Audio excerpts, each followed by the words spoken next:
through all of that. All right. Well, we are here. Welcome. Good afternoon, everyone out there in Colorado, or in the Denver area in particular, or Boulder, as we have some friends join today. Yeah, maybe across the United States. We don't know. Maybe across the United States. Yeah. I hope we have a lot of people joining from everywhere. Actually, right. This is a very special presentation brought to you by the Denver Founder Network, but of course, our dozens of partners. Chris, can you give a little shout out to all the wonderful people who helped us today? Yeah, thank you everybody for joining us. So appreciate it. This is really special and it's a unique opportunity. So Denver Founders, we can talk a little bit about us in just a couple of minutes, but this is really not about Denver Founders. This is really truly about the entire Denver startup community. There are so many people that have helped promote this event. Denver Startup Week sent out an email today. Women Who Start Up in Lozelle has been a wonderful partner. BDMT, I think, sent it out. I think you had your guys with Open Coffee Club, not Open Coffee Club, but 1 Million Cups, I think. Yep. So really, it's been a collaborative effort between the Denver startup community and really the Colorado startup community as a whole. Tom Higley, I saw Tom Higley's on. Hi, Tom. He so many really smart and amazing groups. Tom runs 10-10-10. I know he's helped promote this event. So it's a really cool event. It's a cool opportunity for us to come together and sort of talk about what now in the time of COVID. So I'll briefly talk about Denver Founders, and then we can kind of go from there and start to dive into the actual meat of what this evening is all about. First and foremost, if you are joining us live, just say hi to everybody. Throw in the comments. I see so many. Yeah, actually, tell us in the comments where you're from. We'd love to know where everyone's from. Yeah, that's amazing. I see so many friends that are just coming up. It's so great to see so many names and so many friendly faces sort of in the comment section. So please, as with every one of our events, this is about you guys. Greg and I are kind of going to be running the show, but we want your comments, your questions to really drive the themes of the conversation this evening. So quickly, why we're doing this event. So Denver Founders has been around almost 11 years, maybe even over 11 years now. We've done over 100 events in that time. And frankly, Denver Founders was kind of running sort of in a different direction.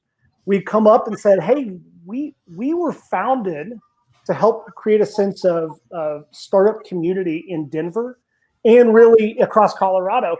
And over the past 10 years, we've seen this incredible growth with Denver Startup Week, all the other Boulder Startup Weeks going now. So many of these great organizations have been founded. We're a community that supports each other. We're founded on a couple of basic core concepts. We give our time freely. We give first. We support each other. We celebrate each other's successes. We're there for each other when people fail. And in this time, as we started to realize how difficult COVID was and how difficult this economy is going to be, it felt more poignant than ever for us to re-engage the Denver Founders community and re-engage the entire Colorado startup community to have a really important conversation. How do we support each other? How do we as founders really engage with who we are as a founder community and support each other in a really, really difficult time? So that's the heart of this conversation. That's why we wanted to have this conversation tonight. I got plugged in to Energize Colorado through a group that I got pulled into, Tom Higley and a few others, around supporting the Colorado startups. And so I thought it was an awesome opportunity for us to get together, sort of do what we do, which is, I don't have a beer in front of me, but I hope you guys do. Have a beer, relax, have fun, have a cool conversation with other founders. What are you drinking, Greg? Are you drinking tea, coffee? That would be turmeric tea. It's like beer. It's just the same sort of the same thing. But to have a super casual conversation around what's going on in the Colorado startup scene. Sound good? Sound good, Wendy? Sound good, Jesus? Sounds good. All right. Great. Here's how I want to start the conversation. Brad Feld, who I think a lot of you guys all know, is probably going to be joining us in just a few minutes. But before we do that, I want to start to get a little bit of a background about Energize Colorado And I think Wendy's the perfect person to have that. I believe, Wendy, you're CEO of the organization. Is that right? We lost Wendy. She's out. Oh, no. Wendy, you're on mute, actually. Oh, no. We lost her. What we do, Put it back. What we do at my company is if you talk on mute, you just have to take a drink. So it's part of it. All right, Wendy is back now. So before we get started and dive in, here's what I want to do. I want Wendy and Jesus and Greg, I want you to all introduce yourselves, but I also want you to tell me the weirdest Zoom meeting that you've had since we've been all stuck inside. So go Greg first, and then we'll go to Wendy and then Jesus. Hi, everyone. So yeah, I am Greg Narain. I am a serial entrepreneur. I've been living here in Denver for over a year now. I think that officially counts. I help with a number of community events here in the city, including 1 Million Cups, Denver Founders, Founders Live. I'm launching a new startup next month, but I'm not going to tell you about that right now. And what else is going on? Weirdest Zoom I've had, it's probably I had a very sad, funeral to go to over a Zoom, which I thought was totally bizarre. That's way to bring the vibe down, dude. But you asked for weird. That's weird, yeah. I will say this: I find these times have been great for actually reconnecting with tons of people who we probably should have been in connection with, and it's been wonderful for sorting out and showing us all the people that matter in your life. That's amazing. Wendy, very nice to meet you in person. Tell me who you are, what you're doing, and the weirdest Zoom meeting that you've had. Okay, so my name is Wendy Lee, and I live in Boulder, which is awesome. I am also a serial entrepreneur, and my newest baby is called Energize Colorado, which is quite an honor to lead a group of a couple hundred spirited innovators to help revitalize our economy in these very strange times. Okay, so weird Zoom call. To be honest, I've had such great experiences on Zoom. Sans one.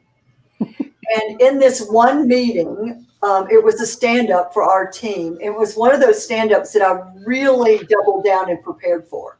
Like I wrote it down, I had it in my mind, and it just was a disaster.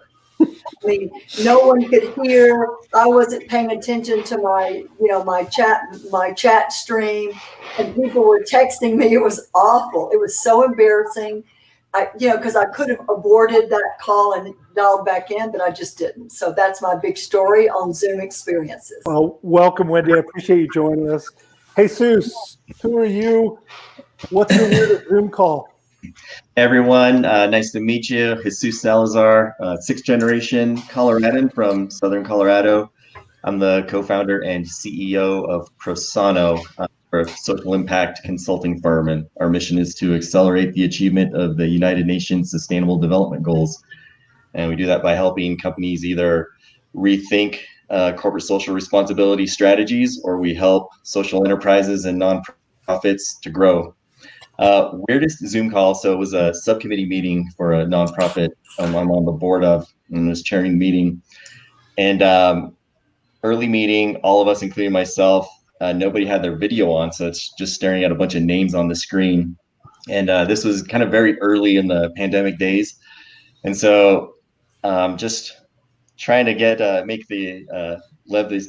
the spirits a little bit of everybody. I got convinced everybody to, including myself, to turn on their videos at the same time, because they knew there was something fishy, and I would just say some things you cannot unsee.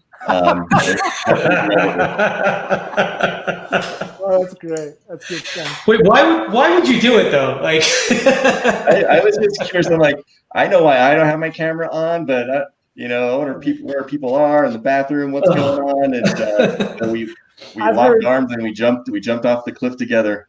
I've heard the famous one is the person in the bathroom that forgot to mute. That was not something that happened to me. Brad Feld, it is good to see your face, my man. How have you been? Howdy. It's been a while. Good to see you. So, Brad, who are you, particularly in the context of Energize Colorado, and your weirdest Zoom call that you've been on of late? So I'm the chair of Energize Colorado. my pre-COVID life, I primarily spend my time as an investor at a venture firm called Foundry Group, which is based in Boulder, but invests around the U.S. in tech companies. I also co-founded Techstars, written a bunch of books. I run marathons, and I spend a lot of time with my wife, Amy, and my 2 dogs. Now I spend a lot of time with my wife, Amy, and my 2 dogs, which gives me great pleasure because it's one of my favorite things to do. I got involved in the COVID crisis kind of at the beginning. March 11th was the last day I was out in public. I ended up getting involved in being the chair of something called the Innovation Response Team. I'm the chair of the private sector side of it, and then ended up on the Governor's Council for Economic Stabilization and Growth. And from that, in the team that started getting built there, we decided to create Energize Colorado as a new nonprofit for a long arc of helping Colorado both in this immediate short-term crisis, but also through the growth and rebuild cycle that is inevitable and will be in front of us.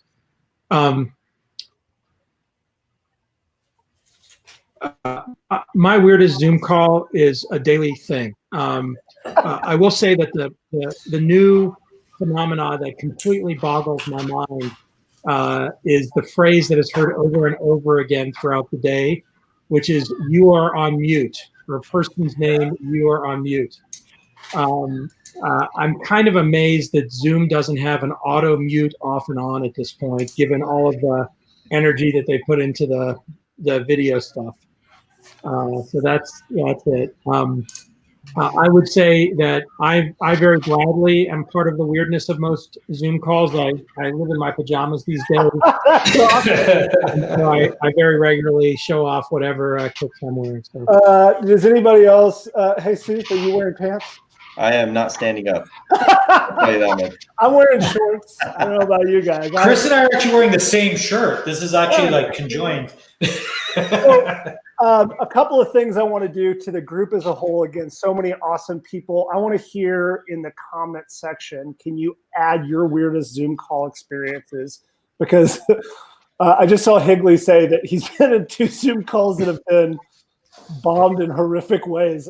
That's terrifying. So I want to hear any good stories you guys have. Put in the comments as well. As we dive into this, I want to talk a little bit about Energize Colorado because it's sort of, I got introduced to it through Matisek, through the organization that you were talking about, Brad. But I think when I found what you guys were doing, I think it really was the perfect answer of what we were looking for. So Wendy, give us just sort of the elevator pitch, and then we'll talk about the different components and how they sort of fit together. Okay, cool. Be happy to. So let's think about the overarching narrative is Coloradans helping Coloradans in this time of crisis. And we think about ourselves in 3 very specific ways. One, across the broad swath of segments in the economy, we're very focused on local business, which is both rural and front range. Of course, we're very focused on entrepreneurship. We're very focused on nonprofits. And in addition to that, we're very focused on minority and female-led businesses, as well as the contingent workforce. So if you take all those specific groups or communities in our economy, they make up a significant part of the economic vibrancy of the state. And now all of those segments are in a bit of a turmoil. They are not stable. So we have 3 things in mind, the 3 verbs we use. One is we really do our best, especially since March, to help those business owners across that broad swath find short-term relief. And that could come from federal stimulus or other places, but that's been a big part of our role. Second is we help them navigate resources and programs that have been established by others, other civic organizations, other chambers. So there are plenty of organizations trying to help. We want to make sure the customers that come to us that we, support get what they need. And if it already exists, we're happy for them, to get connected there. There are also some gaps that we're going to fill, that programs that haven't existed. I'll come on to that. We're in the stage now, though, that we're really beginning to help all of these groups reopen very safely. So we have initiatives around that. And then finally, and ultimately, we really want to make sure we help all these segments reimagine what this next economy is going to look like. And that way we can return Colorado to the most vibrant economy in America. So that's kind of the big picture. Right now, we have 4 major initiatives, flagship initiatives, if you will, that we're running. Jesus is going to talk about mentorship. We're also going to be launching a very important fund for those businesses that couldn't participate in PPP. We're also going to focus on mental health. And then, again, this reopening economy, we have a major comprehensive plan around that. So that's the scoop. We're very, very proud to be leading that way, but partnering very actively with a wide range of other organizations that are trying to be helpful as well. So I would encourage everybody right now, if you haven't gone out right now, it's just energizecolorado.com, right? I think. Yes, sir. Yeah. So just go check out the website, because I think you guys did a really, really nice job of explaining sort of how you're serving the entrepreneurs. So go check it out. I want to talk to you, Jesus. So great to see you, man. We've been friends for, I don't know, feels like a decade almost. I love the fact that you're leading the mentorship sort of area here. I think it's such a critical piece, and it's something that we've collectively in Denver, and for Denver Founders and Denver Startup Week, we've been so passionate about trying to match mentors and mentees.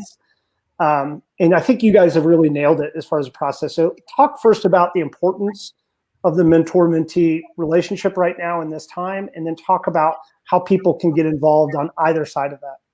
Yeah, sure.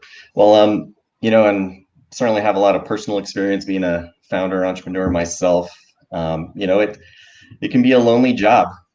At the end of the day, when the existential crises, hits your desk, the buck kind of stops with you. And a lot of times, it can be isolating and lonely, and certainly in the startup world, I mean, you spend months and years trying to prove or disprove huge assumptions in your business, right? That ultimately will result in its success or failure. And in times like this, it can feel like all that hard work that you've put in to learning your business, your model, the channels that work, learn how to refine your product, it gets shaken to the core. And certainly for my business as well, it's almost like you've spent all this time building this sandcastle, and you can just see the sand sifting through your fingers as you speak, and pretty jarring, and can be pretty helpless. And so for me, I have a handful of dear mentors that I've been working with for years, and instantly leaned on them. They don't always have the answers, but they always have a helpful ear and will listen and support you and bounce ideas off of you. And so certainly a place where I went to, because I think when there's times of just extreme uncertainty like there are now, and you are feeling isolated, it's important to go and find that support.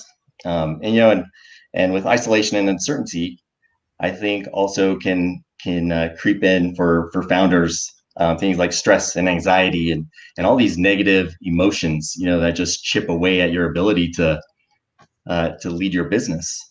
And so, for me, I've always tried to find lots of places for resiliency: books, audiobooks, family, friends, whatever you can get your hands on. But mentors are just a tried and true source for that resiliency. And so it can help on just tons and tons of fronts for folks. And, I think there's some entrepreneurs are really good at going out and getting mentors and finding that help and building a strong support structure around them. But I think inherently, a lot of folks tend to go at it alone, and they don't take the time and energy to do that. And so what we're hoping to do with Energize Colorado and the mentorship program was make a quick, easy, and frictionless way to pair mentors with mentees and entrepreneurs. And so we really kept that in mind, and we think it's at the end of the day, we'd love for any small business, nonprofit entrepreneur to go online, go to the Get Help section, business guidance, and really just see what Coloradans have to offer you by way of help. And so that in a nutshell is the program and why we think it's important and why it's we really worked hard to get it up in a timely fashion for folks. I love it, man. I think the thing that drives me the most on that is that it sort of matches the ethos that we've had in Colorado for the past decade and longer, which is we're here to help each other out and we're here to support each other. So, dude, I'm a 10-year entrepreneur. I've seen more stuff. Can I still be a mentee? Yeah, absolutely. The way we look at it, if you're a business of 500 people or less, we want you to take a look at it. I mean, we're going to be scouring the whole state of Colorado, and for both mentees and mentors. And I think the great thing is you can be a mentee and a mentor through Energize Colorado. At the end of the day, the visual I have in my mind is, Coloradans locking arms, helping each other out, and just collectively pulling ourselves up out of this economic downturn. So there's something for everyone here. And I can tell you just firsthand by the folks that I've had an opportunity to work with through Energize Colorado. We have folks that have started massive international companies, folks that have over 100 folks in their investment portfolio, just amazing people that are both volunteering in Energize Colorado and signing up as mentors. So I think there's someone for everyone in here. I think that's the piece that I wanted to hit is that I know, because I know this community and I know the leaders within this community, that there's going to be a rush of people to say that I'm here to help. Yeah. I think oftentimes it's important that we raise our hands as founders and CEOs and say, I need some help. And I think it's okay to do that. I think it's okay to do both. I think I probably could help somebody that's just getting started, but certainly could use help for somebody that's a few years down the road. Excellent. Thank you, Jesus. I appreciate that. Yeah, I'll just add in, Chris, I think a lot of people think you have to reach out with like a business problem also. And I don't think that that's fundamentally the nature of this. Like you don't need to be like, how do I figure out my pivot or how do I find new customers? It doesn't always have to be so succinct of a thing. Sometimes just getting a little more fuel in the tank to make it through, the next day, week, or months. I just want to make sure people realize that. Great point. And I think something I probably should have mentioned up front, knowing that there's a wide array of small businesses, nonprofits we want to serve. We don't want people to walk away with this thinking this is just long-term mentorship and you should only go in and sign up if you think you're going to be involved with someone for several years. We've structured this because we know that some folks are just going to need some quick business guidance. It may be just paired up with someone with the right skills and expertise and bounce an idea off of, and it could be a 15-minute conversation, could be a couple of 15-minute conversations, or that could bloom into a multi-year, long-term mentorship relationship. The relationship is yours to own and to keep. All we're doing is just trying to pair Coloradans with other Coloradans that can help as quickly and easily as possible. That's awesome. I want to shift gears for a second because one of the things you mentioned was mental health and sort of access to mental health professionals. Brad, I think you've been a real leader in talking about mental health struggles. I certainly have taken inspiration from you being open about your mental health struggles. And I think that's one of the things I really appreciate about what you guys are doing. Can you talk a little bit about the importance of mental health support for founders in this stage? And then particularly how Energize is going to try to address it. Yeah, I think fundamentally, when this started, I wrote a post called The Three Crises, and I talked about the crisis that is being unleashed by COVID, and this was end of March when I wrote this, is both a health crisis, an economic crisis, and a mental health crisis. And I think, 30 plus days of being stuck in our homes, I think most people are starting to identify more clearly with the challenges of just the huge disruption to our normal routines. that is compounded by the stress, economic stress, especially for business owners and for people who are, employing other people and trying to support their businesses, on top of the fear of the disease and the uncertainty around the disease. And fundamentally, a big part of what we're going through with COVID is fear of death, which is worth acknowledging. That's a foundational fear that then rolls through so many other things that we deal with as human beings. Historically, from a leadership perspective, the topic of mental health and anxiety and depression and wasn't really accessible going back 10 years, even 5 years. If you were a leader, you had to be strong. You couldn't show weakness. And it's a little cliche now, but the notion of vulnerability and being authentic has become part of the business landscape and part of the leadership landscape. But that said, there's still an enormous stigma associated with acknowledging one's own struggles in times, and against the backdrop of the pressure and stress we're feeling, there's an enormous amount of stress at all levels.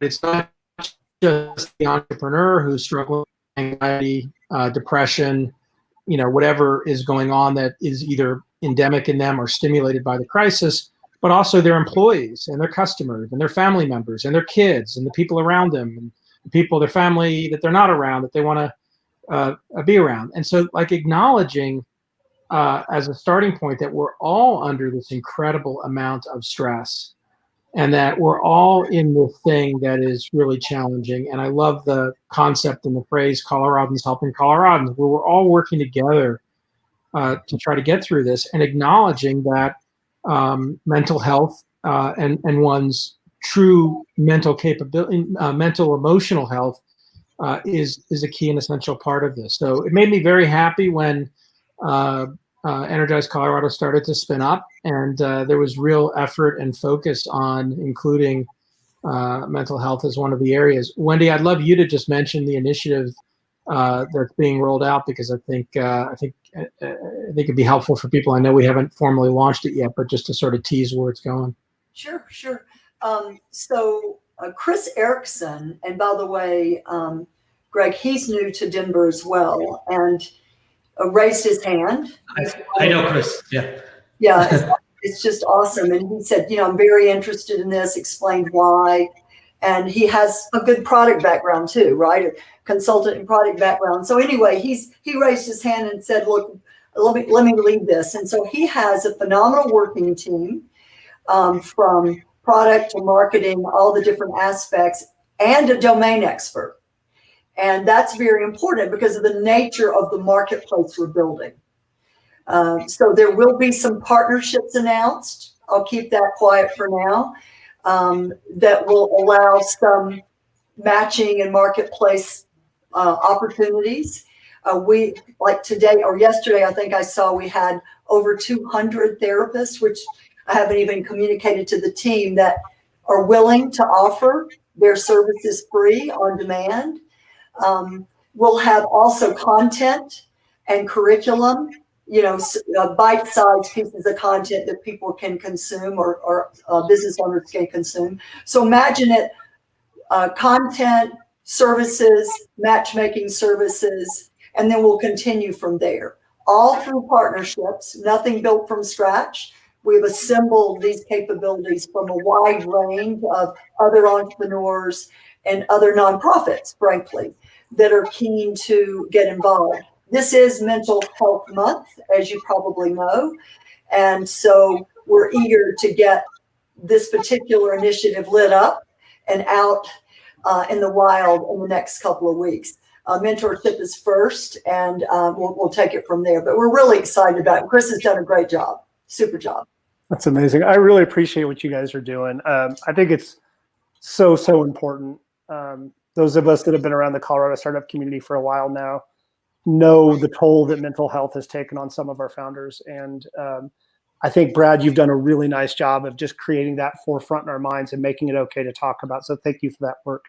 I want to ask Wendy, I'm going to tee you up on this one again. Okay. big network, Denver Founders, Women Who Start Up, Denver Startup Week. How do we help? How do we get involved? Obviously, we can sign up to mentor. Obviously, what else can we do to support you guys in these efforts? Well, there are, so from a entrepreneurship, from that segment, Eric Matisik leads that. And so much of what we're doing really came in his initial creativity and his initial working plan. I mean, it's been a complete joy to work with him, and he introduced us to Jesus too. So high five to Eric.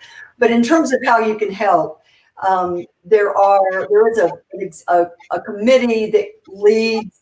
Each of the segments has a working group, a committee, somewhere between 8 and 12 people.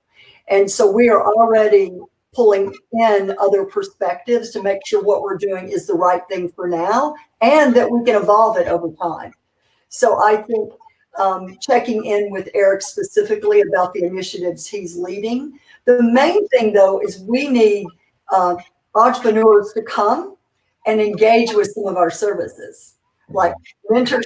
And so I'm going to vote for that first because, we've set up a network, we've set up our MVP, and we have plenty of mentors. We need more people to get into the network and actually use those services. So that's one thing. That door is open right now. The mental health door will be open soon. And Eric is such a force of nature that he has so many touch points across the state, not just in Denver relative to entrepreneurships. I'm sure we'll be very involved in Denver Startup Week. We were involved this week in Boulder Startup Week. I'm going to work with Mark Nagar on the Rural Startup Week. So we've got those touch points all going, not just to talk about Energize Colorado, but to really help engage the community in the services that we're offering. And with an eye toward not just the crisis. I mean, the crisis is the crisis, and it is hard. I feel that every day on behalf of our collective economy, but we also want to start thinking about the future and not just the short-term reopening future. That's important, but what this economy is going to look like in down the road and how we can be part of that.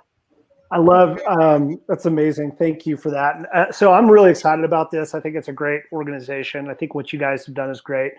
I want to change gears because things that are happening in the chat right now make me happy because for years at Denver Founders, we've tried to connect people that want jobs and that have openings. And it's just like people are naturally doing that on the right-hand side now. It's lovely to do that. So secondarily, Greg, the question that I saw was, what's the technology we're using? Super cool. You want to tell people? Yeah, everyone, this is StreamYard, just in case you're wondering. It is an amazing technology, runs in your browser, and does multi-channel broadcasting. If you need help, just hit me up in the comments as well. Cool. All right, so here's what we're going to do. So I want to shift gears a little bit and talk about what's next. And so I want to talk about how we at Colorado can lead the country in rebuilding our economy and supporting our entrepreneurs to be the leaders. I think, Higley, you posted something that Mark said earlier. I'll scroll back to it, but it was something to the effect of entrepreneurs are going to be more important than ever in the coming weeks, days, and months, and years, and particularly in Colorado. So I want to ask you guys that are watching, please put your questions in the chat. We'll start to try to group those questions and sort of pose this to the group. But I want to ask you, Brad, we're seeing a big shift. This is a new normal. As in your seat as an investor for as many years as you've been doing this, what are you starting to see as far as opportunities? Where can we as entrepreneurs start to think about the next big opportunities, and how can we start to work together to sort of tackle those? I think there's a couple of really useful frames of references, which are the first that I'd offer is that we just woke up in 2025. So if you think about what's going on and what has happened in the last 2 months, technology, which has been around for many years, video conferencing as an example, has suddenly become omnipresent and pervasive. If you had made the assertion in January that 80% of the working world would be interacting via video conferencing and work from home, people would have just laughed at you. Nah, no way. And, lo and behold, this is how we're functioning. Major areas of our historical way of operating as businesses, as individuals, interacting one-on-one, but also interacting in groups, is changing. And is changing out of necessity as a reaction to the pandemic. I heard an awesome thing from somebody the other day, one of the CEOs in our portfolio, talking about whether or not to open their office. And they said, well, I have two choices as a CEO. I can either get best in class at a distributed workforce and work from home model, or I can get best in class at learning how to keep my workplace safe. And I think I can probably be best in class at number one a lot easier than best in class at number two. And that company's decided to go entirely to work from home. Now, like, that's just an example. Like, these are conversations that even 2 or 3 months wouldn't have existed. Go to specific industries, healthcare. Telemedicine in 2 months has made 10 years of progress. Some of it's regulatory, some of it's usage, some of it's behavioral, very little of its technology. It's still, pretty fucked up on the billing and reimbursement dynamic. Scheduling is a problem, but fundamentally, the number of doctors that are recognizing that they need to engage with patients with telemedicine and vice versa has gone through the roof. Another example, I think, that is front and center, that's a real challenge as people are trying to sort it out, is what I would describe as in-venue entertainment. I think that there's a nice fantasy that we're all going to go back to, sports and concerts and everything the same way it used to be soon. And then there's a pragmatic reality that probably we aren't. And even if we are, there are lots and lots of dimensions of entertainment that are being delivered in very, very different ways than they historically were, that all of a sudden people are adapting to. And you could just go down the list sort of in every industry and every business practice and sort of question the path that we were on and say, all right, well, we were on a path that was going to change over 5 years, but we just compressed that. Coming out of that, where are the opportunities? The very interesting thing to me as I ponder sort of the question when somebody asks me, well, what are the big opportunities to invest? When we look across our portfolio, we have 3 categories of investments, and this is in Foundry Group, where we have about 80 active companies. We have a chunk of companies where the COVID crisis is actually accelerating their business for a variety of reasons. We have a number of companies where the COVID crisis has decimated their business. If your business depends on travel or your business depends on people going to work, you've just had a really shitty 6 to 8 weeks. We have a lot of companies in the middle where it's really uncertain what's happening. And in some cases, it looked like their businesses might have some stress, like in the first couple of weeks of the COVID crisis. And then they've been performing better than they ever had. And I'll give one specific example, which is a Denver-based company called Havenly, which, when the COVID crisis hit mid-March to end of March, the last 2 weeks of March, was uncomfortable for Havenly. Their sales were down, the interactions were down, numbers were down, everything sort of looked like it had dropped off. And in the month of April, they had the best month they've ever had, and week over week, they've set records in terms of their performance, and it's continued into May. And you say, that's weird. What's going on there? Havenly, for those of you that don't know it, is an interior design marketplace. So they match up people who want to redesign their houses with interior designers that then help them online redesign their houses and then help them buy furniture and have the furniture delivered in exactly the type that they want, that the interior designer did. So, we're all sitting around in our houses and all of a sudden we say, that spare bedroom needs to be an office. Or I'm sick and tired of this couch. It's shitty. I need a new one. Or you know what? Maybe it's time for us to spruce up the living room because we're all spending all our time in the living room and it would be better this way. And all of a sudden, the idea of that type of business, which was interesting, has accelerated because the way that you would historically do that by going to Home Depot or going to Lowe's or going to IKEA, that's not available to you right now. And so this behavior change of the adoption of this online in a dramatic way has been accelerated. Last comment I'd make on this is I think that there are numerous things that will unfold over the next 6 to 12 months that are the function of second and what I would refer to as second and third order effects. I have a new book coming out called The Startup Community Way, which is a sequel to the Startup Communities book. And we built the entire framework of the Startup Community Way on the idea of complex adaptive systems, or complex systems for short. And COVID and the COVID crisis is a great example of a complex system. You cannot determine the outcome. It has an indeterminate outcome, and all the inputs generate outputs that generate inputs that generate different outputs. And, you know, in the context of, I know Tom Higley and Wicked Problems and sort of the idea behind 10-10-10, like a wicked problem is a great example of a fundamental complex system, because whatever you're predicting today, it doesn't matter, because there's going to be so many things that change between today and the next step, and those things are going to change what happens the next step, and those things are going to change again what happens the next step. For entrepreneurs who are looking at areas that they're obsessed about and that they really care about, the number of opportunities in front of them, the number of dimensionality or the dimensions of change in our society is going to be endless. And so, you know, to say, here are the top 4 opportunities, whatever they are today, I almost can assure you that 3 months from now, they'll be totally different. Right. I have a quick question for you, Brad. Just a follow-up actually on that. So there's clearly a lot of things that will be permanently different. Are there any things that you think maybe will bounce back some, right? Because I think, you know, a lot of economists talk about sort of, they don't expect like or anticipate sort of a V-shaped rebound, right? But certain spaces, you know, a lot of founders may find themselves like, well, should I pivot now, or is my space maybe safe? Are there any spaces that you think like, you know, you think this is a temporary pause as opposed to like it's like a permanent reset or change? Yeah, so it's a fun question, Greg, and I'll answer it provocatively. For starters, there's no economist on planet Earth that has any fucking idea what's going on.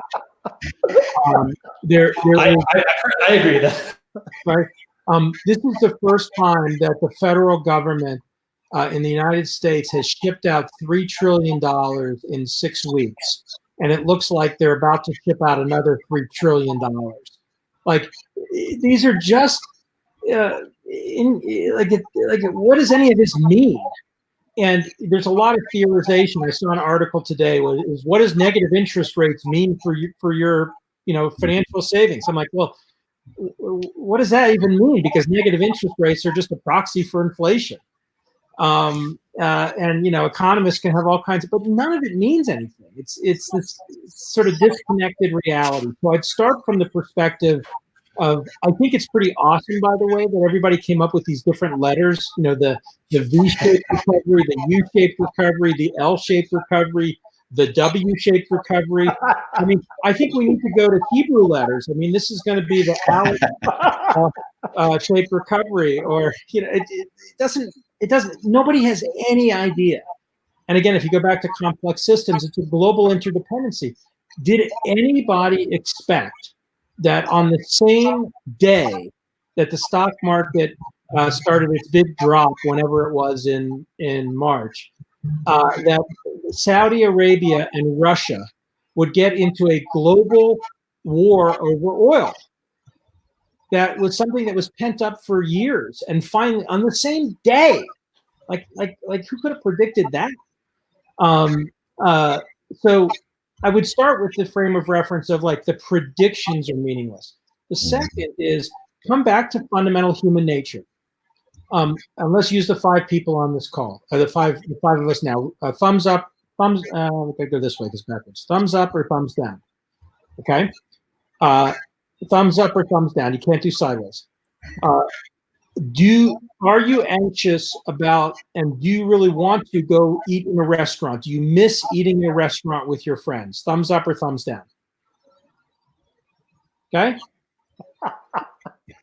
Number 2, do you miss going to live music or live sporting events? Okay. Interesting, isn't it? Do you miss getting on United Airlines and flying somewhere? Okay. Do you miss going to the office and hanging out with the people that you work with day in and day out? Okay. Right. Interesting. Do you feel safe if you went into a restaurant and you were sitting next to somebody who was coughing? Would you feel safe right now? Right. So we're in this zone where, like, you know, these are like natural things. Like, when are you going to feel safe about that? Right. If we were all vaccinated and if we knew that COVID was gone, would you answer those questions differently? And the answer is probably yes, but with a question mark. You might not tolerate that person in the restaurant sitting next to you at the table that's coughing all over the place anymore. You probably still don't want to get on United Airlines to go fly somewhere. Would you fly somewhere on United Airlines to have a 2-hour meeting with somebody where you know you can do a video conference? No way, right? So all these things are changed. And I think it's useful for us to, again, allow ourselves to be comfortable with it. I think we're still in a zone where we're really wrapped with fear, anxiety, and dramatic and rapid change. And by the way, a lot of emotional fatigue. A lot. And it's fatigue on lots of dimensions. Loss, disorientation, fear, potentially, real loss, a family member that died, a friend that died. Earlier this week, I got a note from a CEO of a company that one of the people in this company had passed away unexpectedly that week. Like, all these things hit us even harder right now, and we don't have the resilience. So then when you start talking about, well, what's going to come back and what's it going to look like and how's it going to be? Don't know. I will bet, for example, that camping is going to be a huge thing this summer, because you can go camping and you don't have to see anybody, and you can hide out in the woods with your family, and you can get outdoors and you can have a change of pace. I bet there's a lot of people going camping this summer in Colorado that haven't gone camping in the last couple of years. And so there's things like that. I mean, that might be wrong, but there's going to be a lot of things like that that are going to start to emerge versus everybody gears up for whatever we used to do. That's what we start doing again. I feel like that's the thing that I've been thinking about the most lately. And Jesus and Wendy, you guys jump in here if you have some thoughts, but I feel like we as entrepreneurs are used to a system that's sort of linear, and suddenly now the opportunities have shifted. And you're very right, in the coming weeks and months, they'll probably shift again and again and again. My question for all of you, and Jesus and Wendy and Greg, all of us being founders and around startups, is how do you as founders, how do we stay nimble and sort of sensing what those changes are going to be? Jesus, why don't I send it to you? Yeah, one of the changes we made right away with our business was we just upped our cadence on our strategic planning. I mean, we do it pretty frequently anyway, at least quarterly. We really tear down our strategy, rebuild our diagnosis from the ground up, and kind of in a greenfield manner, just make sure we're thinking about the right things. We went to work and did that right away. And we're literally doing that every couple of weeks. To Brad's point, just don't know what's around the corner, what the changes are going to look like. It's just way too complex to cast a long horizon on it. And so right now we're in the mode of just controlling what we can, knowing our horizon's pretty short, and we're just have a bunch of things that are unforeseen thrown at us. And so our point is just to recast a diagnosis, get a strong understanding of the situation as it exists now, plan 2 to 4 weeks out, knock it out to the best of our ability, and then plan in really short intervals, I think, is super smart. Wendy, what do you think? Well, for me, and no surprise to Jesus or to Brad either, and Greg, you and I haven't seen each other in a long time, but it's the big difference, I think, is around how to lead. And really how to interact with your colleagues. We are in daily stand-ups of some sort or regular meetings of some sort. And to really kind of stay in your body, as well as communicate effectively those things that are business related to keep the team or the groups moving forward, that's a lot. Like when you have them all together, or you're not dealing with the crisis overhang, that constant overhang. Mostly people snap and shake, right? And you ask or you suggest, and there's a general consensus of doing. But right now, the sensitivity I carry all day long is how others are feeling and what is going on in their lives. Because first of all, they're volunteers for us, so that's a whole nother dynamic. But even putting that aside, even if they weren't, I think the responsibility we have as leaders now is very unique. It's very unique. And to not be too soft or too hard, to check in, but not in a way that feels overwhelming. At least that's a view I carry. And by the end of the day, after hour of Zoom calls, and in my case, meeting so many new people, across the state, just wondering like what that connection really is, and is it something memorable that we're going to be able to sustain? At the end of the day, I'm a bit of a puddle. I'm just like, wow, how do I like get some more energy so I can at least get something to eat before I go to bed? So I think leadership is going to evolve in these very complex times, and hopefully we can get to the heart of the matter, no pun intended, a lot easier as we come through this. I mean, you set up my next line of question. Greg, you want to jump in and add anything there? Because I want to talk about leadership. I was just going to say, my advice to most and what we're doing is I think we're just trying not to act rashly, right? I think it's an inappropriate time to make massive changes. It's very difficult to know like if you're making the right choice or the wrong choice. But I will say that the one thing we've been doing more of is listening for what may have been formerly weak signals, like that are maybe more amplified now. Yep. Like use cases that didn't seem as relevant or maybe not as desirable, they are standing out because there's a different kind of humanity or a new lens that we have on like why we're doing something or how it can be helpful. And so that may be the opportunity, but I think like too brash of a change is probably not, unless you're like literally in a business where it's gone. There are circumstances where that's the case, but I feel like most people aren't in that situation yet. I want to make one comment on that, which I saw a couple of things go by. Vicky made a comment about extroverts. I just saw a comment. I lost it already. Ozzy made a comment about lack of social connections, lost economic opportunities, soaring unemployment, and poverty are deadly killers. We keep focusing on one source of risk without considering the full cost of lockdowns. I think those are both really important comments. Because one of the things that would be a mistake to take away from any conversation, including this one, and this comes back to the notion of complex systems, is that there's an absolute answer or solution to any of this.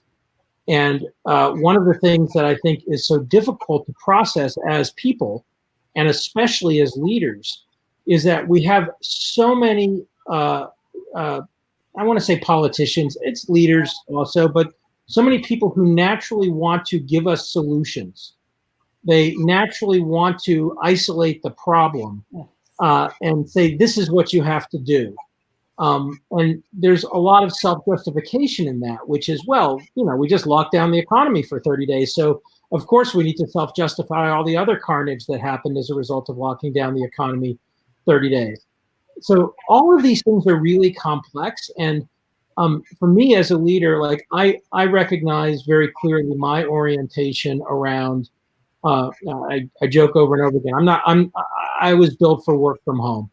I'm not leaving my house till at least 2021. But at the same time, I have a comfortable house. I have a wife and no kids. I have resources. I have all of the stuff that I need to be able to not, to not leave my house. And I enjoy being just with Amy, and I don't need to be with lots of other people. There are many people that either don't have that kind of environment, or you're a single mom with 3 kids, or you're an extrovert in a relationship with 2 kids in a small house, and you just need to get out. or go down the list. And so having awareness as a leader of all the different types of personalities, and that's a little why I tried to do the thumbs up and thumbs down. I wasn't looking for consensus. I was looking for different frames of reference, which is so important to process in this moment. So I just wanted to highlight them because I saw them go by and I thought those were two great comments. The only other thing I'd add, which I think Jesus said, I think your description is great. When this started in March, we had a portfolio call, or calls with the CEOs of our portfolios multiple times a week as we tried to navigate through this stuff. And on an early one, well before March was over, we said, you know what, your 2020 plan is wrong. Throw it away. Just throw it away. And do not start planning a replan for your 2020 plan, because whatever the replan is, it's wrong. Mm-hmm. And what you need to do now is have daily situational awareness. You need to pay attention every day to what's going on, and you shouldn't necessarily make a reaction to one day's worth of data, but you need to be constantly adjusting your future plan based on whatever data is coming at you. A 2 to 4 week cadence is a pretty healthy cadence. But I would tell you, like, even with an organization like Havenly, if they'd simply used a 2 week cadence and at the end of 2 weeks had stopped having situational awareness, they would have viewed that their business was driving off a cliff. And so it ended up being not at all what was going on. They made adjustments to their business, but they didn't overreact. And I think that's the other part of being a leader is underreacting or denying reality is a huge mistake, but overreacting is also a huge mistake. You have to constantly be adjusting in a very rapid fashion. Mm-hmm. Yeah, I think, man, that's a bunch of stuff to dig into. I want to call out Stefan, my old friend Stefan Ramswald. You have 2 kids under the age of 10 and you still want to stay at home? Most people I know with 2 kids under the age of 10 want to get the hell out as fast as they can. You've got 2 under the age of 10, don't you, Greg? I have 1 turning 5. 1. All right. Well, so, I have a counterexample for that, Chris. That's a fun one. My partner Seth Levine has 3 kids. 2 of them were in boarding school, teenagers, and the youngest, who just became a teenager, was living at home but going to boarding school next year because the kids wanted to go to boarding school. They basically want to go to college early. And yeah, that makes sense with Seth's kids. Like, they're probably very bright. Kids who wanted to go to college early. I would tell them that they wanted to get away from their dad, but right. He wasn't taking that. And the 2 kids, that were in boarding school, their schools got canceled, so they're at home. And their youngest son, Emmanuel, is obviously at home, and he's at home, and his wife Greeley's at home, and they've been there for 6 weeks or whatever. And he says it's been almost 8. I guess it's been 8 weeks since mid-March, and he says it's been the greatest 8 weeks as a family they've ever had. Wow. And his kids may not feel that way. They want to get out. I think they do, though. I think they've had a really emotionally intimate time as a family because they are together, and they're together in a moment where they're not used to. I have another friend who has 2 kids that are a teenager and then 2 girls that are 21 and 23 as young women. And he says it's like bonus time. Like his 23-year-old, he never expected her to be at home again. And the 21-year-old, who I think is a senior in college, is like, holy shit, my senior in college is hanging out all day long. Yeah. And so it's kind of both directions. Now, it's not that that's the absolute answer, and then you should feel guilty if you've got 3 kids at home and you want to just get the fuck out of there. That's a pretty normal thing too. But it's that the absolutes don't work.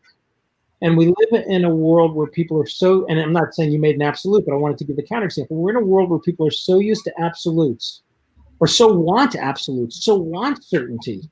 Right. And allowing yourself to have some freedom from that can be really, really powerful. Mm-hmm.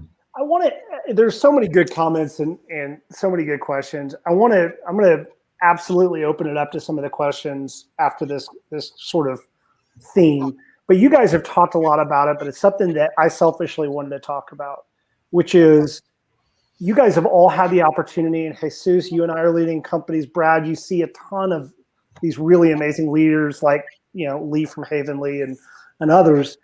What are some of the best practices that you're seeing from CEOs and leaders in this time? Wendy, you talked a little bit about it, but I just wanted to open that up and say, for many of us, I see so many of my friends on the call that are leading companies, some with 2 people, some with 200 and 500 people. Like, what are some of the things that you've seen the CEOs and leaders of these companies doing that have worked, and maybe some that haven't worked? I'll start with you, Brad, and then we can jump in, Jesus and Wendy. Well, one best practice, I think, is to make time for yourself. I think it's a problem I have. It's one of my weaknesses. And one of the ways that I deal with it, especially as I have my own awareness of my struggles with anxiety, depression, is I take time off very deliberately and disconnect. I'm actually, now's a good example of it. I am pretty fried from the last 8 weeks. And I decided about 2 weeks ago that I'm taking next week completely off the grid. Once a quarter, Amy and I take an off the grid vacation, and obviously it'll be off the grid at home. But I encourage leaders to make time for themselves, and it could be a day. For the first 4 weeks of this thing, I stopped doing a practice that I do every week, which is I do something called Digital Sabbath. It's not a religious thing. It's that from Friday night to Sunday morning, I don't do email, I don't do phone calls, I don't do meetings. And Wendy remembers this. For the first 4 weeks, like, it was 7 days a week. It was 18 hours a day sometimes. And even if it wasn't 18 hours a day, it was still 7 days a week. And I didn't take any time for myself. And by about I think I did that for 3 weeks. By the 4th week of it, I'm like, fuck it, I can't deal with this anymore.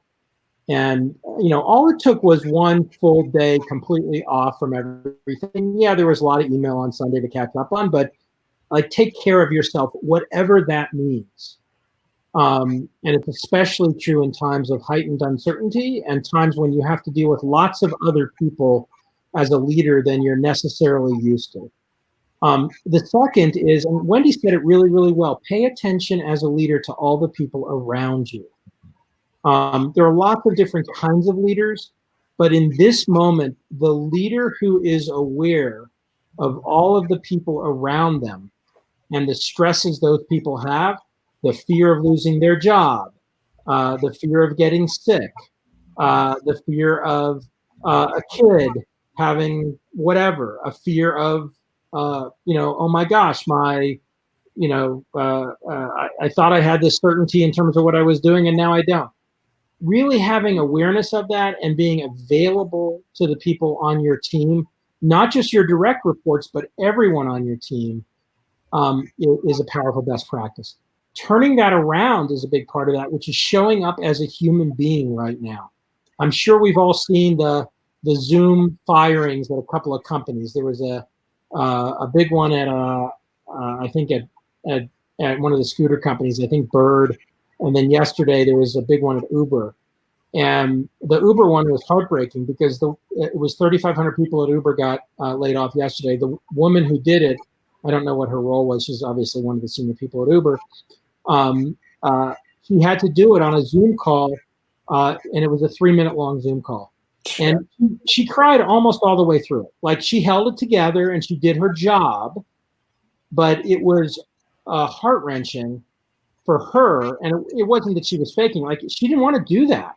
And she didn't want to do it. She wasn't afraid to do her work, but she knew what the implications of what her work was. And I hope the moment that ended, that the CEO, who I don't know, Dara, but that Dara reached out to her immediately and said, thank you so much for doing that incredibly difficult and incredibly brave thing. And my guess is there are 3,500 people that some meaningful fraction of them were pissed off at her, right? So we're like dealing with this as a leader. Think about how hard those kinds of things are to do. Whether they're done well or done poorly, they're still just hard. So, as the senior leader, making sure that everybody else, you're tuned into it and you're showing up. Last comment I'll make on this, I know I'm ranting a little. I think a lot of leaders tend to take responsibility. I'm one of them, take responsibility for things that they don't need to take responsibility for. So you have this overly involved sense of things being your responsibility. Interestingly, this is one of those moments where that is a positive leadership attribute, which is, as a leader, it's not that you take the responsibility, hey, Jesus, this is my responsibility, not your responsibility, but it's that you literally just stand shoulder to shoulder with your team. and you take responsibility with everyone on your team for the things going on, even if you don't necessarily feel the need or it's not the thing you're doing. So sort of showing up and being available regularly, which, back to Wendy's point, can be exhausting, which comes back to where I started the rant, which is taking care of yourself. That is a really good full circle. Wendy, do you have anything to add to that? The one thing I would add is something I relearned with Jerry Colonna, and I'm sure you guys know of him. He's such an awesome human, as is Reboot as an organization. But I went to a weekend session with Jerry and his team, I don't know, a couple of years ago. I was not in Colorado at the time, but I learned just the simple, how are you?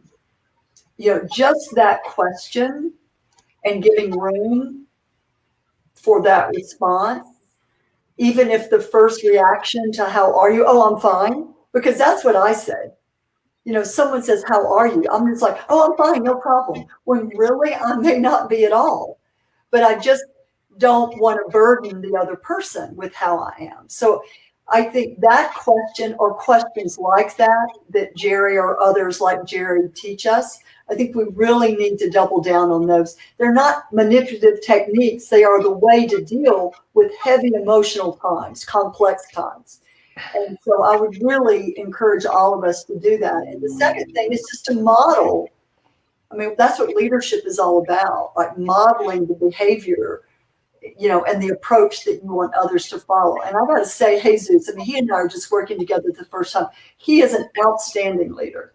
When he does a retrospective with his team on Zoom, I mean, they are open and honest and self-correct and give good feedback, like very specific feedback. It's beautiful to watch.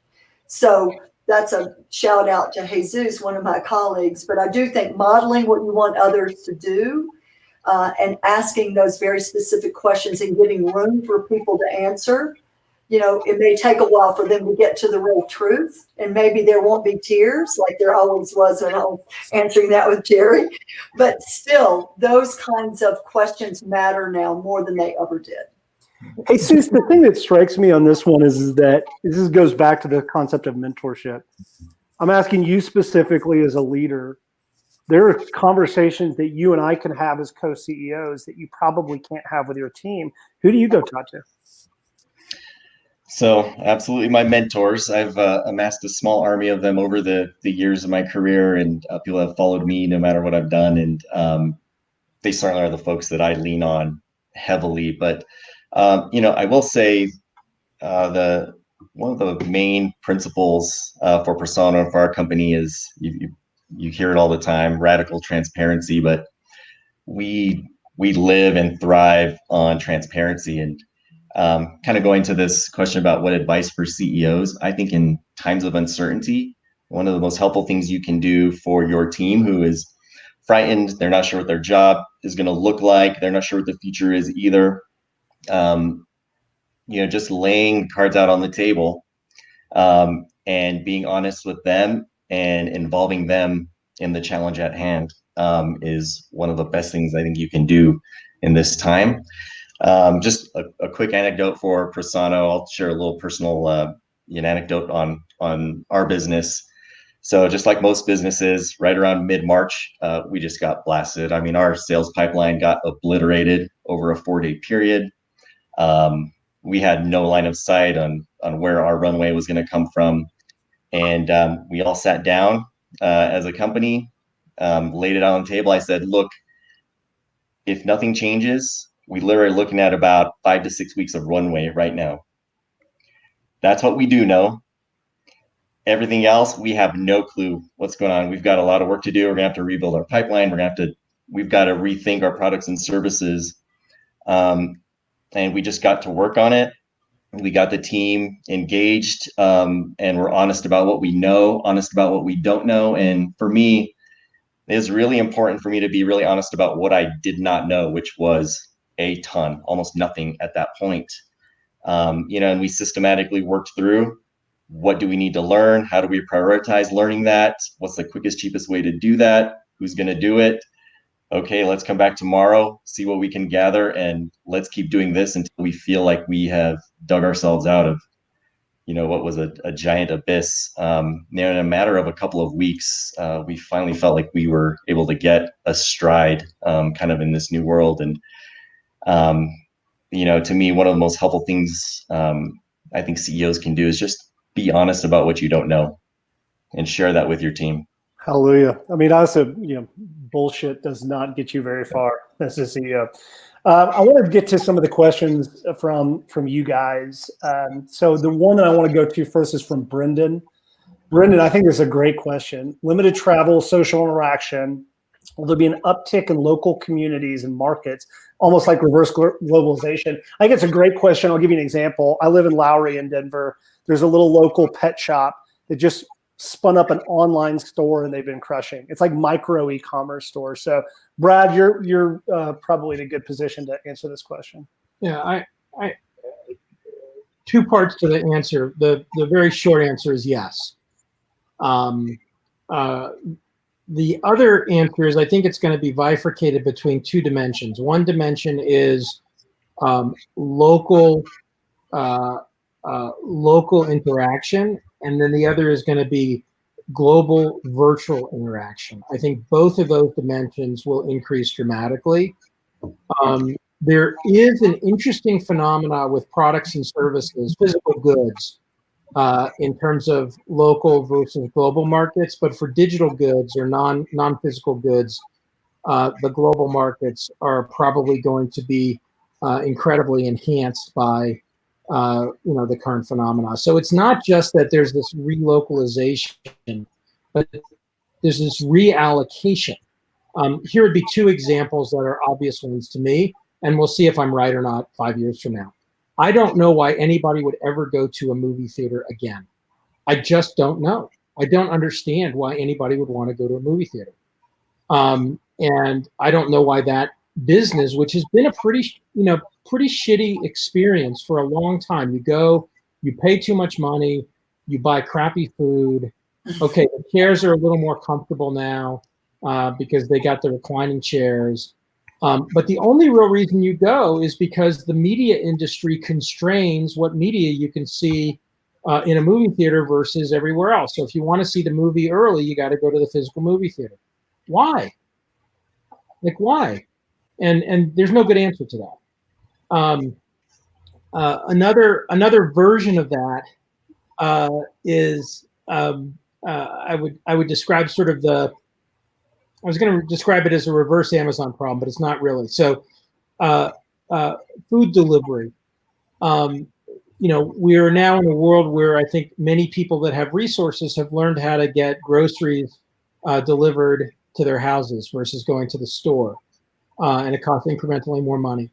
But forget about food deliveries for a sec. Why are all of these big box retail stores in shopping malls everywhere? And strip malls everywhere? Like, what's the point of that again? These kinds of phenomena, like if it's for a social interaction, that's a totally different kind of shopping experience than I walk into the generic Best Buy and wander the aisles or go to Best Buy to buy something. So we're in this world where there could be very, very different changes, both at a local level and at a broad global level. And by the way, I think that favors entrepreneurs in a very significant way, both for local business as well as entrepreneurs that are building things that do not have a local sales focus. I've got one more question. Vlad, this is a great one, and I think it really speaks to all of us that are trying to help foster this sense of community. Aspiring founders, how do we expand our network in these times? Usually a lot of interesting connections occur randomly.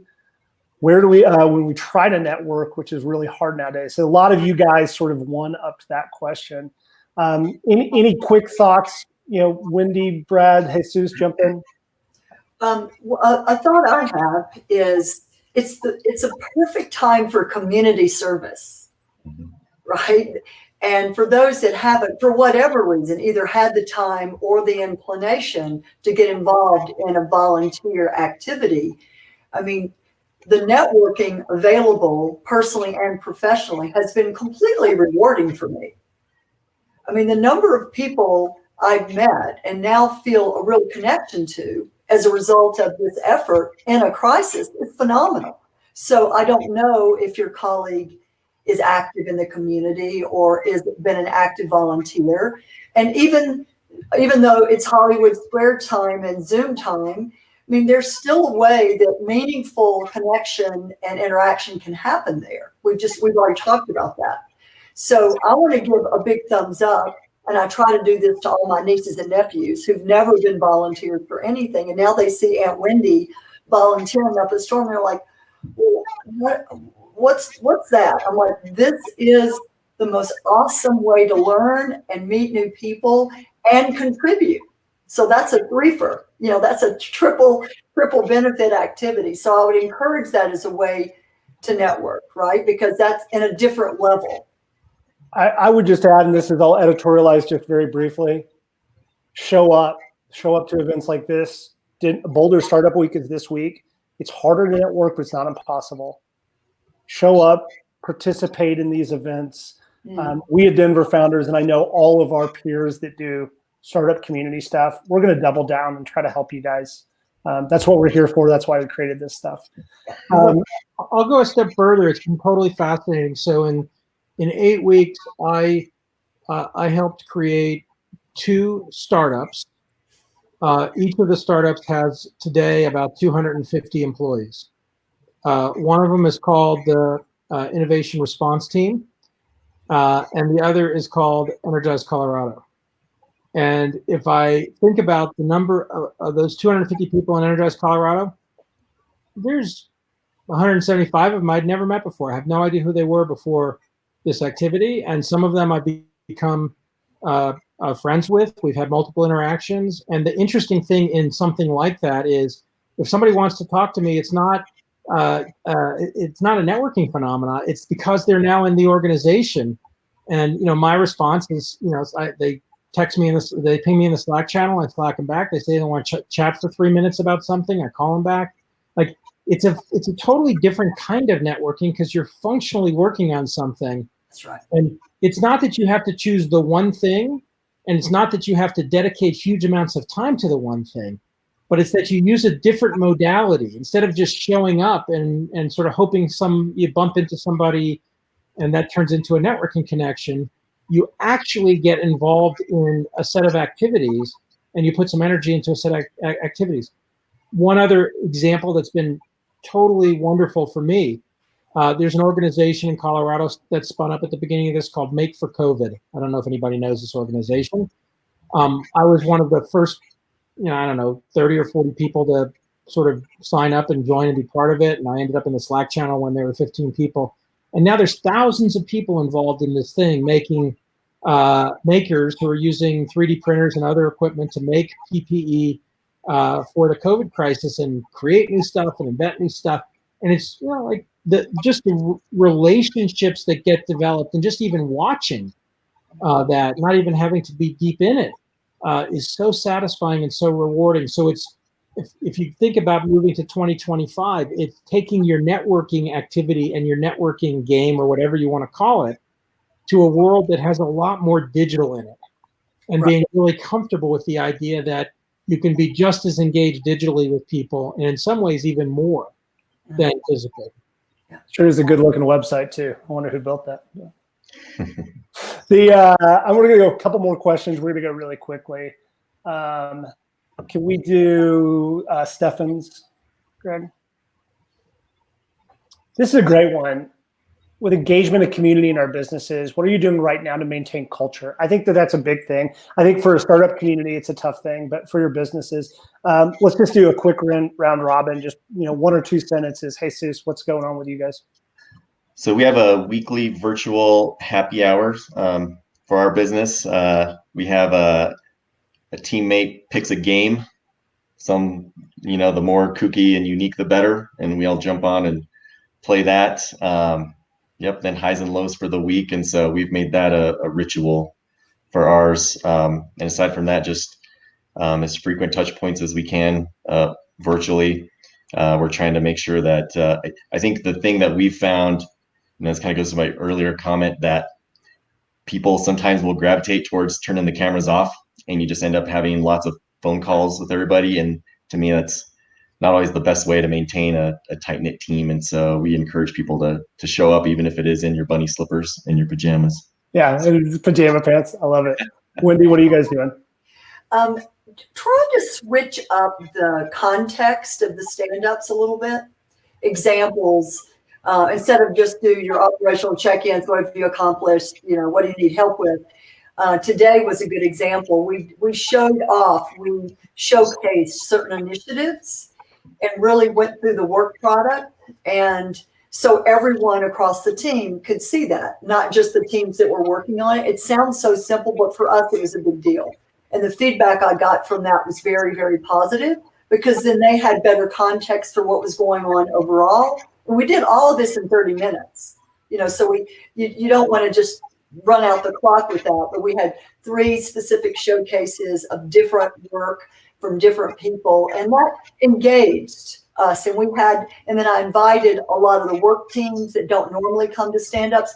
So I'm trying to look as a CEO just for a different cadence, ways to mix it up so people can be excited and encouraged about all the things going on around them, not just the thing they're working on. And it feels good. We'll see.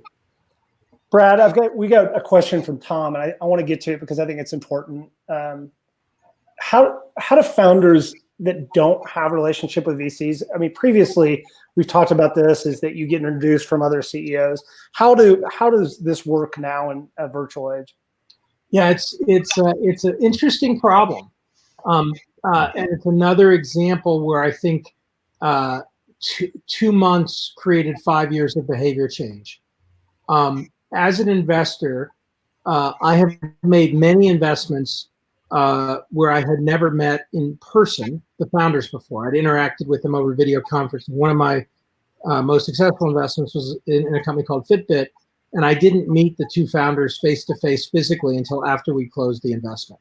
So there have always been a small number of VCs, but a very small number, who are comfortable with that kind of interaction. The vast majority of VCs always wanted this physical interaction, and there was a Monday meeting thing, and you came in and present and all of that sort of stuff.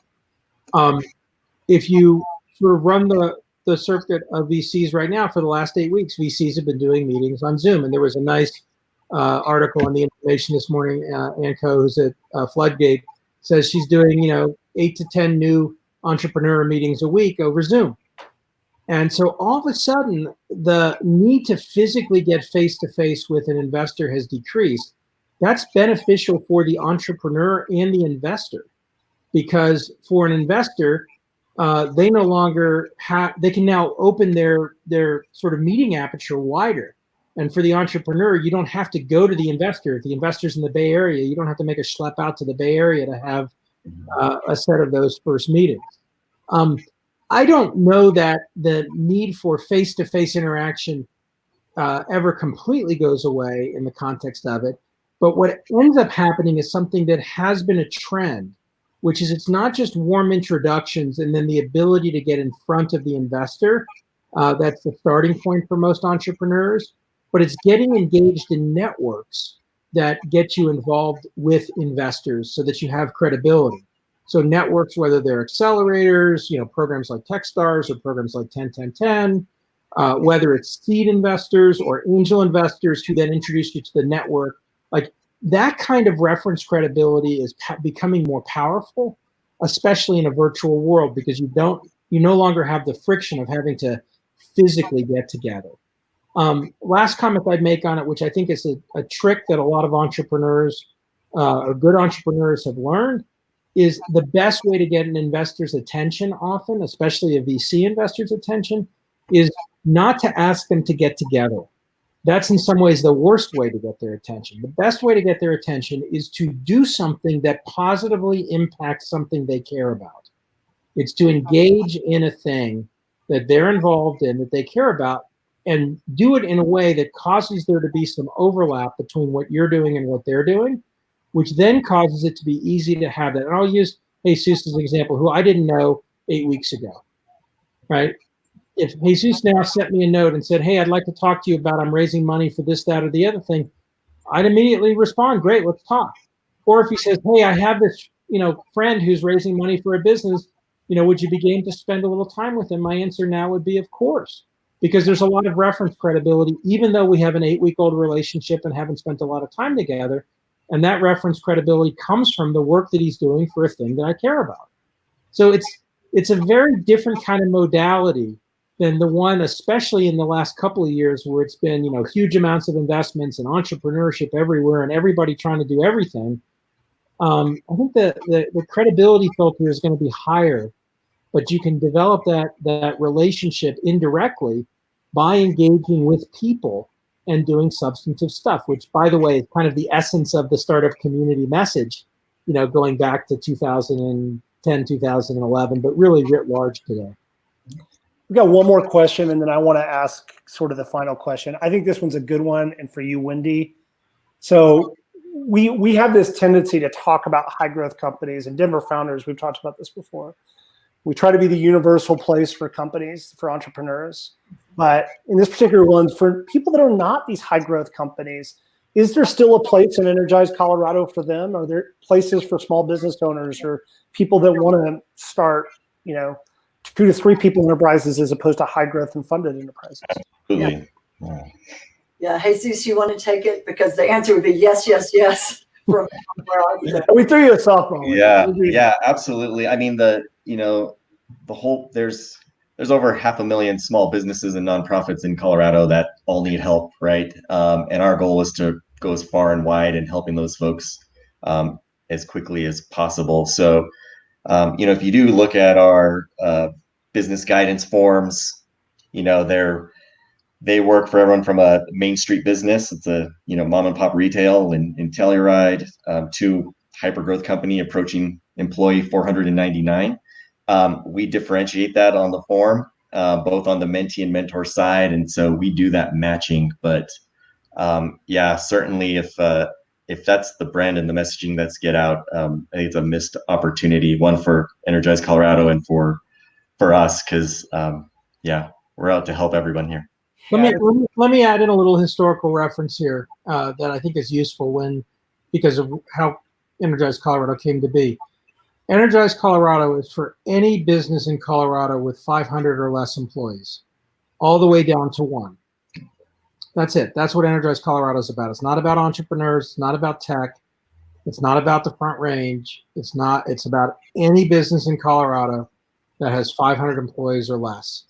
Where it came from was when the governor set up it's called the Governor's Council on Economic Stabilization and Growth. Did I get it right, Wendy? Wendy says you got it right. I have to think about it. It makes me think of Atlas Shrugged every time I say it because of the word stabilization. Yeah, we always stop there. We always pause and look at each other like, what's the word there again? Did I get it right? Yeah, awesome. When that got set up, it got set up under OEDIT. There are 8 committees. I lead one of the committees. The committee that I was tasked to lead was the Small Business Committee. And my first goal, my first job as the chair of the Small Business Committee, for the long name, was to change the name of the Small Business Committee. Because small business is not a very inclusive phrase. Doesn't mean anything. And so I changed it to, it's now called something like the Entrepreneurship, Local, Rural, Women and Minority-led, Nonprofit, and Contingent Worker Committee. Tell me there's a good acronym for that. Okay. No, I just wanted the longest fucking name of the committee names. Most of the other committee names are like Infrastructure. Energy Committee, and then there's Finance Committee, Financial Services Committee, and then there's mine. But the point was I wanted to really make a point of trying to be inclusive of all of the sub 500 person organizations, including nonprofits, including the Uber driver who has his own sole proprietorship, and that's how she's making money, including the high growth entrepreneurial company that's raised venture money, including the manufacturing company in Greeley that doesn't identify with the Boulder and Denver tech people, but has a 150 person, very successful, profitable business. And I think as we continue to work on the mantra of Energize Colorado, it's important to recognize that here's the thing I didn't know. I didn't know there were 6,000 manufacturing businesses in Colorado under 500 people. It's a fucking lot of manufacturing businesses. And those manufacturing businesses actually are better than most other companies about how they deal with workforce safety and workforce health, because many of them are regulated and many of them have products that they have to actually manufacture, and they have to worry about a clean work environment. So all the tech companies that are now trying to figure out how to get back into their offices or thinking about how to get back to their offices can learn a lot from those 6,000 manufacturing companies who have been working through this crisis. So there's so much to learn from so many different dimensions. Wendy, I'll hand it off to you so I don't sort of overwhelm it, but I want to make that point. No, it's a great point to make, and thanks for making it. 2 points on my end. One is, real quick, Wendy. We're excited about the mentoring opportunity because we would love small business mentors to mentor tech-based startups. We would like tech-based startup mentors to mentor small businesses. I think the cross-pollination will be very healthy, right? Very, very healthy. So I want to encourage that. And the other thing, I think the future of our economy is down to the interdependence we, Energize Colorado, make between all these different segments of the economy. If they stay in their lanes of traffic, that's not going to be helpful. If we come together and become interdependent, I think the economy lives faster over time. That's all I got.